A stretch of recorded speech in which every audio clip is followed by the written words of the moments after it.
புதுசா ஜிம் போறவங்களுக்கு வெயிட் குறையாம கூடிட்டே இருக்கு. ஏன் அப்படிங்கறத இந்த வீடியோ பதிவு பார்த்து தெரிஞ்சுக்கலாம் வாங்க. கஷ்டப்பட்டு டயட்ல இருந்துட்டு ஹை இன்டென்சிட்டி ஒர்க் அவுட் இல்ல ஸ்ட்ரெங்த் ட்ரைனிங்லாம் பண்ணிட்டு ஒரு வாரம் கழிச்சு ரொம்ப ஆர்வமா அந்த வெயிட் மிஷின் மேல ஏறி நின்று பார்த்தா வெயிட் கூட தெரியும்.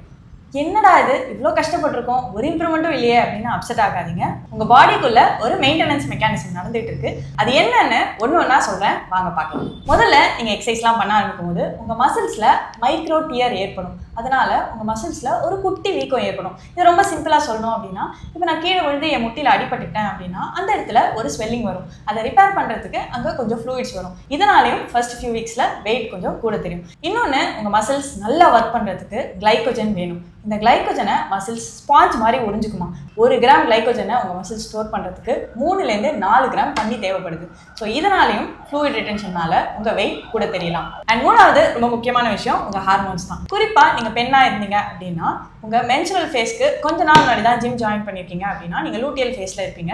உங்களுடைய லூட்டியல் ஃபேஸ்ல ஃப்ளூயிட் ரிட்டென்ஷன் கெப்பாசிட்டி இருக்கும். உடம்பு தானாவே தண்ணியை தேக்கி வச்சுக்கும். இந்த 2 டேட்ஸும் கோயின்சிடென்ஸா மேட்ச் ஆச்சுன்னா அப்பையும் வழக்கத்துக்கு மாறா அதிகமான வெயிட் கெயின் உங்களுடைய வெயிட் மிஷின்ல காட்டும். ஓ, இதனாலதான் மசிலுக்கு வெயிட் அதிகம், ஃபேட்டுக்கு வெயிட் இல்லை அப்படின்னு சொல்லி கேள்விப்பட்டிருப்பீங்க. அதுவும் தப்புங்க. 1 கிலோ அயனை மசிலா இமேஜின் பண்ணிக்கோங்க, 1 கிலோ பஞ்சை ஃபேட்டா இமேஜின் பண்ணிக்கோங்க. இப்போ 1 கிலோ அயன் அப்படிங்கிறது இவ்வளோ இடத்த தான் ஆக்குபை பண்ணும். வேறஸ் 1 கிலோ பஞ்சு உங்க பாடியில நிறைய இடத்த ஆக்குபை பண்ணிக்கும். இதெல்லாம் சரி, வெயிட் எப்பதான் குறையும் அப்படின்னு கேட்டீங்கன்னா 4லேருந்து 6 வாரம் கழிச்சு உங்க வெயிட் கிராஜுவலா குறைய ஆரம்பிக்கும்.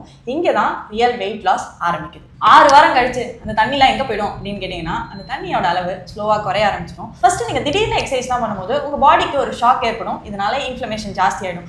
6 வாரம் நீங்க கன்சிஸ்டன்டா பழகும் போது உங்க பாடிக்கு அது புரிஞ்சிடும், அது அடாப்ட் ஆகிக்கும். இன்ஃப்ளமேஷன் ஸ்லோவா கம்மியாக ஆரம்பிக்கும். அண்ட் உங்க பாடியில மைட்டோகாண்ட்ரியா அப்படின்னு ஒரு குட்டி பவர் ஹவுஸ் இருக்கு. நீங்க கன்சிஸ்டன்டா எக்ஸசைஸ் பண்ணும்போது உங்க பாடியில மைட்டோகாண்ட்ரியாவோட எண்ணிக்கை ஜாஸ்தி ஆகும். இது மூலமா உங்க மசில் கச்சிதமா கரெக்டா எவ்வளவு தேவையோ அவ்வளோ கிளைக்கோஜனை மட்டும் பயன்படுத்த ஆரம்பிக்கும். நிறைய வாட்டரை தேக்கி வைக்கணும்ன்ற அவசியம் ஏற்படாது. அண்ட் இந்த பீரியட்ல உங்க பாடியில லீன் மசில் மாஸ் நல்லாவே பில்ட் ஆயிருக்கும். ஸோ தட் ரெஸ்ட்ல கூட உங்க பாடிஸ் கேலரியை பர்ன் பண்ண ஆரம்பிச்சு. இதை ஜீன்ஸ் டெஸ்ட் அப்படின்னு சொல்லுவாங்க. உங்களுடைய பழைய ட்ரெஸ் எல்லாம் போட்டு பாருங்க, உங்களுக்கு நல்லா ஃபிட் ஆகுது, at the same time weight கெயினும் இருக்கு அப்படின்னா நீங்க கரெக்டான ட்ராக்ல தான் போயிட்டு இருக்கீங்கன்னு அர்த்தம். இன்னொன்னு, டெய்லி உங்களை போட்டோ எடுத்து வச்சுக்கோங்க. டே 1லேருந்து 30 வரைக்கும் அந்த போட்டோஸை நீங்க பார்க்கும்போது உங்க பாடி எவ்வளவு தூரத்துக்கு பில்ட் ஆயிருக்கு அப்படிங்கிறத நீங்க அந்த போட்டோஸ் மூலமா தெரிஞ்சுக்கலாம். முடிஞ்ச அளவுக்கு டெய்லி வெயிட் பார்க்கறத தவிர்த்துக்கோங்க. வெயிட் மிஷின் ஒரு நம்பர் தான், அதை வச்சு உங்க ஆரோக்கியத்தெல்லாம் டிசைட் பண்ண முடியாது. கன்சிஸ்டன்டா ஏதாவது ஒரு மூவ்மெண்ட் பண்ணிட்டே இருங்க, அந்த மேஜிக்கை கண்டிப்பா நீங்களே பார்ப்பீங்க.